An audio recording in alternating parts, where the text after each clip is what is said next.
I'm Rachel Romo, and I'm going to be teaching you how to knit a scarf.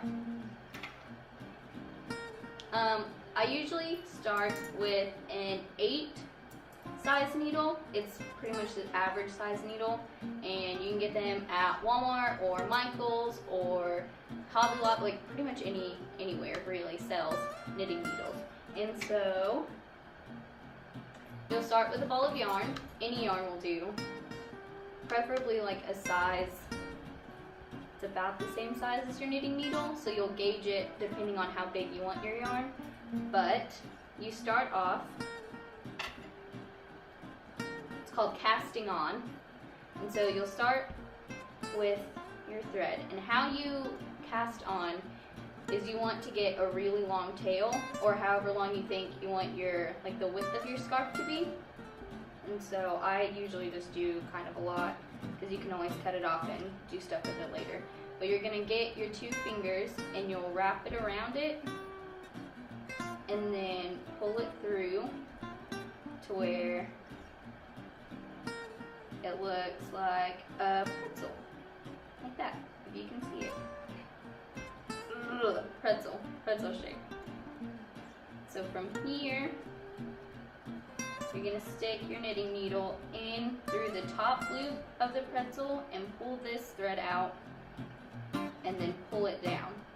And it'll be like a tie, or you'll pull the thread that's still not connected to the yarn ball up to the needle. So now that you have your thread on the needle, you're going to take the piece of the string that's not attached to the yarn ball and you'll put it like around your thumb, and then you'll grab the one that's still attached with your index finger, and you'll hold it with your middle finger and this one with your other 2 fingers, and you're going to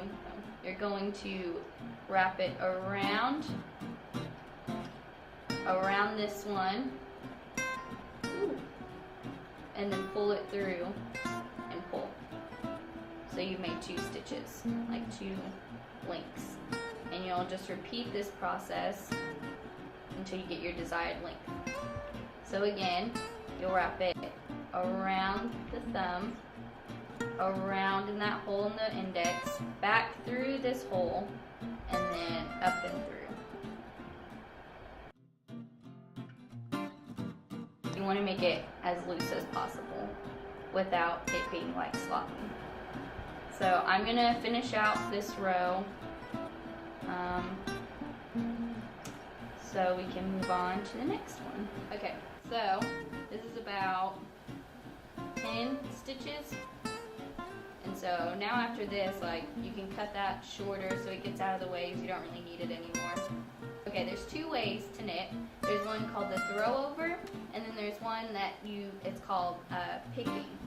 And so to throw over, which is what I learned first, and I had a lot of fun with it, is you'll put your needle on the back side of the needle with the yarn on it, throw it over the needle, and then you're gonna pull it through, up and over, and then you've got it on the other needle. And you'll want to pull on this one because sometimes it gets a little loose. And so you'll do that again. You'll pull it through the link, up and around the back side of the right hand needle, pull it through to the top of the left needle, and then pull what's left off of the left needle. And you'll just keep doing this until you don't have any more links or stitches, whatever you want to call them. That's pretty much it to knitting. It's pretty fun. It's cheaper, and you can make really cool gifts for your family that they'll wear over and over again.